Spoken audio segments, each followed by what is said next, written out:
we're about to move into a future that few of us can imagine. I suspect really young people have a good handle on it. But, I think most of us over 45 will probably see this as quite a big shift into the 21st century and the technological age. 2025 itself is the transitional year. It's a major transitional year. And I guess we're midpoint of the decade.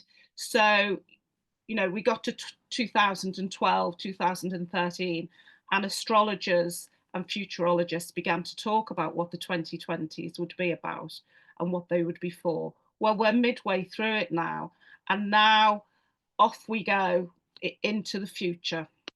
So I wasn't sure if anyone had not seen a birth chart before, so I put one up.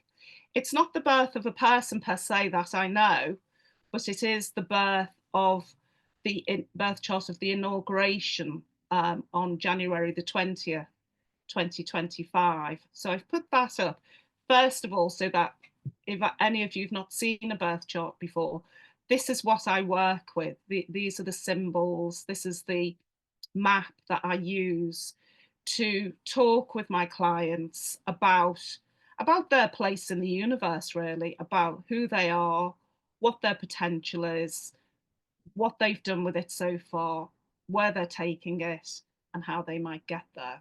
If we think of 2025 as being heralded as the start of a brave new world, a golden age, even, some spiritual circles talk about the shift in our consciousness from a 3D perspective to a 5D perspective.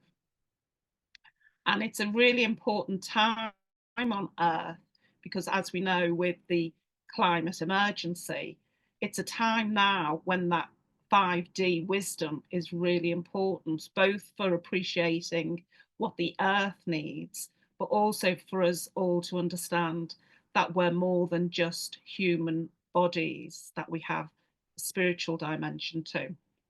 Astrologers have been looking ahead to 2025, 26 especially, with a real interest because it's for the first time that we've known it, all the outer planets will be changing pretty much at the same time, not exact, but unusually over the course of a whole year, we will see Pluto has shifted already, it's in Aquarius, and then we will see Neptune change signs, Uranus change signs, and Saturn will be changing signs as well.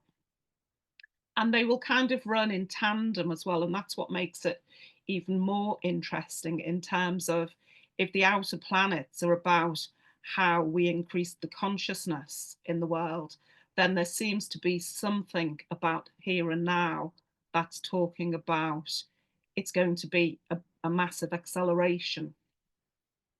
So everything in the world will move even faster and accelerate. So we'll see that in the world, but you will also see it in dimensions of your own lives as well.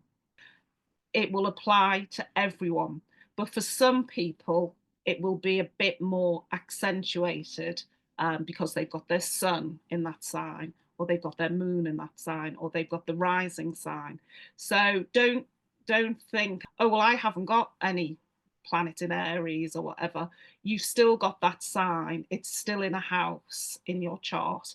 It will still impact you in some way going forward. We're all much more than just our sun signs. Most of us will know what our sun sign is, but once you see your chart and have the details of your chart available to you, what you'll begin to understand is we all have all of the signs in our charts, and just some of them will be a bit more illuminated and a bit more highlighted than others.